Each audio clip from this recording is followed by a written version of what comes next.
Hey, what's up everyone? Eric Rossi, the guy with the eye here, and today we're reviewing a camera that was very popular and well sought out by Pentax users, and that is the Pentax K-1, their first full-frame DSLR.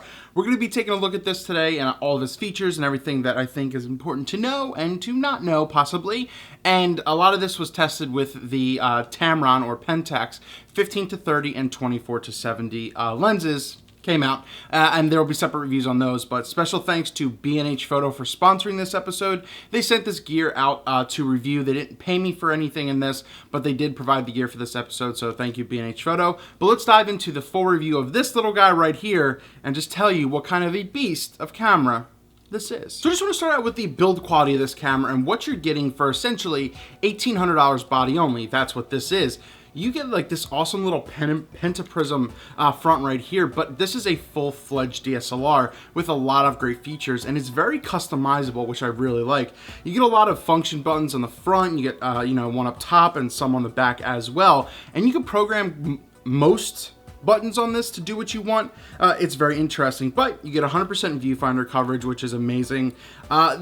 The button layout, if you're not used to Pentax or anything, and this is actually my first time ever really shooting Pentax, so a lot of things were new to me, so this is very interesting that I can react to this way. But the camera is actually laid out very differently than Nikon and Canon cameras for the most part. I mean, you still get like your arrow buttons right here, your D-pad that you can move around and everything like that, but it's interesting. This is a magnesium alloy body, so it's actually very well built, and it's actually weather sealed, so it's very reliable if you're using this outside in the elements. As long as you're not swimming with it, this will actually work out well. But the button layout is very interesting.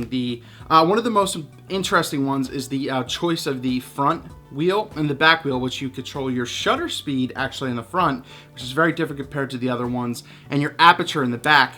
The thing I don't like is it's very far over left than I'm used to. I'm used to it being more to the side, and that feels a little bit better and more ergonomical. This is a little bit over the left. I'm not feeling that a ton, very minute things, but just to feel to that. But it really didn't impede how I, shot or anything. So this is, this is great. I've had this for about a month now, so I was really able to dive in and get used to how this camera felt. And I did get very comfortable with the feel of this thing. It's a very deep grip right here. It's very ergonomical. The other awesome thing is you get these buttons, these illuminated buttons that you can put on, so that way you can see buttons easier at night. That's an interesting feature to have. And the other interesting thing is the dial, the external dial they put on, so you're not diving through menus. You'll essentially flip the dial to what you need right here. I have this set onto ISO, and then with this dial right here, you dial in the settings that you need. So overall, once again, it's a very well-built camera, but a lot of people really wanted this screen right here. Vari-angle, comes with these 4 brackets. The ribbon is very well protected. It doesn't fully articulate, but what you can do is you can pull it out and you can, move around, do what you need and how you need it. It's very, very functional and portable with that as well. The only other thing would be in regards to the battery life of this as well, in regards to kind of the build. And this battery lasted a long time. Once again, I used this for a month, but I didn't really have to charge it. And this is the Pentax DLI90 battery. It's 1860 milliamp hours, so you get a lot out of a charge like this, and it's very good.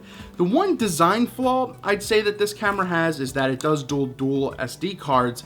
It's very hard to get the SD card in and out of the first slot. It's pushed over pretty far.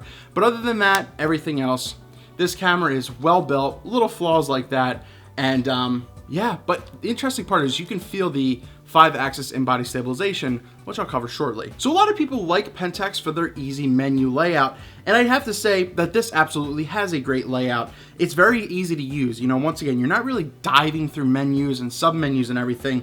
They're pretty much, you just scroll across until you find exactly what you need. And as I said, having that external button right here is actually a very big deal. So I find it very easy to use the menu, and I think that's one of the strongest features of something like this. For the most part, when I cover the video, that's gonna be a little interesting.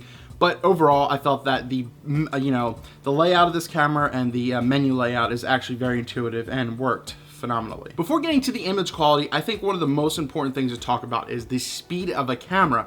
Now, like the D500 I've talked about, which is probably one of the fastest cameras I've used, like the Sony a6300 is a very fast camera, very easy to use in a lot of situations. I felt that this camera, the speed is kind of one of the lacking features of this camera. If you don't need to be in a fast environment, like I tried to use this in some street photography and everything like that, it just doesn't keep up well. The camera is just not that fast, even in continuous mode. It's just a slower camera, and that's pretty much the sentiment I'm hearing from a lot of other users out there as well. But I did experience the same thing. So if you need something run and gun and on the go, you need to fire in the studio, you know, fast for portraits and everything, this might not be the best camera for you, but this is known as one of the best landscape cameras for a reason, because the image quality is phenomenal. I'll cover that in a second, but it's because you can really kind of take your time with it and you know, use it in the proper setting. This will work exactly how you need in that regards. But by all means, this is not a very fast camera. It didn't do that well in the street for my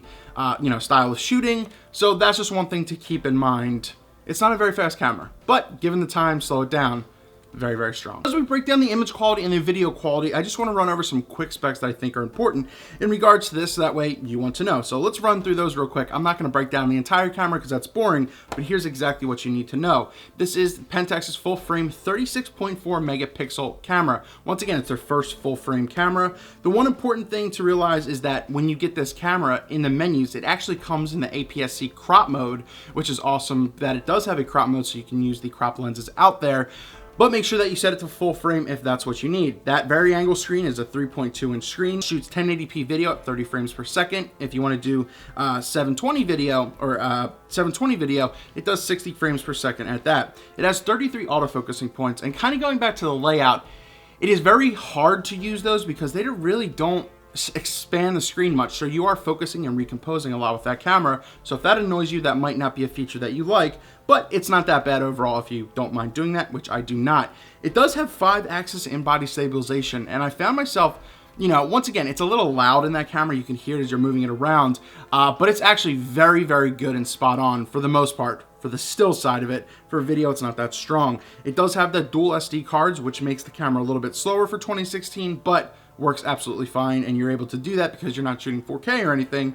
You're shooting 1080p. But once again, the biggest part of that is that it's weather sealed and has a magnesium alloy body, which is a lot of the things that, you know, Pentax like to stress. But it does record raw DNG files, so your normal raw files. But then it has a Pentax RAW, which is supposed to like capture more information and everything with, like, you know, pixel shifting and everything like that.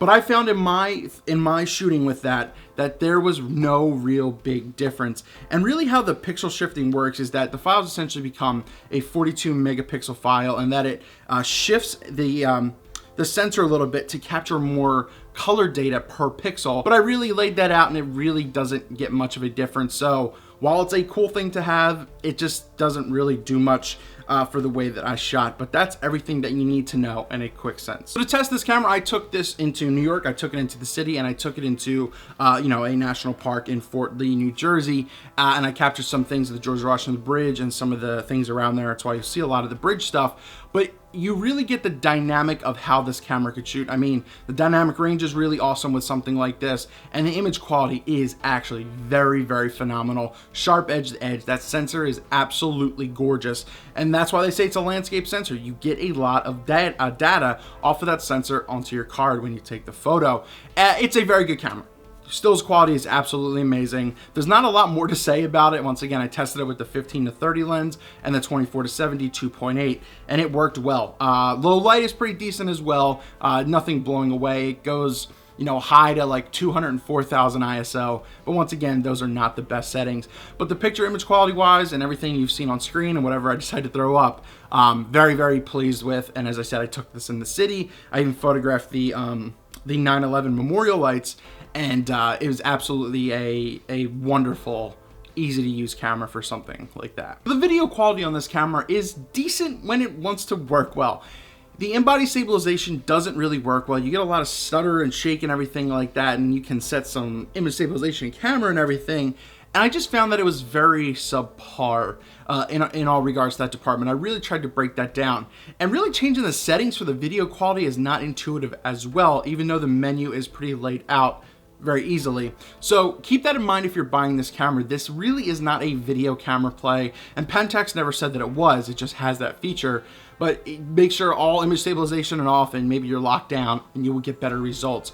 But the video is not that good in this camera, but this is essentially a stills camera, and I think that this is why this is very successful for a lot of Pentax users, because it's a high quality stills camera. Overall, if you need a camera and you're a Pentax user, or maybe you're looking to not spend $3,000 on a full frame camera, for about $1,800 body only, the Pentax K-1 is a very great option for someone who is in a slower work environment, and maybe you are into like architecture, because once again, I took this in the city and it worked very well with wide angle lenses, and it's a very, very, very strong stills camera. Video camera, not so much. I'd look elsewhere for that. But it's a great camera, and I totally recommend it for someone who's looking for high detail and quality as well. Thank you so much for watching. If you have any questions or comments about the Pentax K-1, please let me know down below. Once again, thank you so much to B&H Photo for sending this out for review. Thank you so much for watching. Eric Rossi, the guy with the eye. Give us a like, share this video to help out more people, to see if maybe they're interested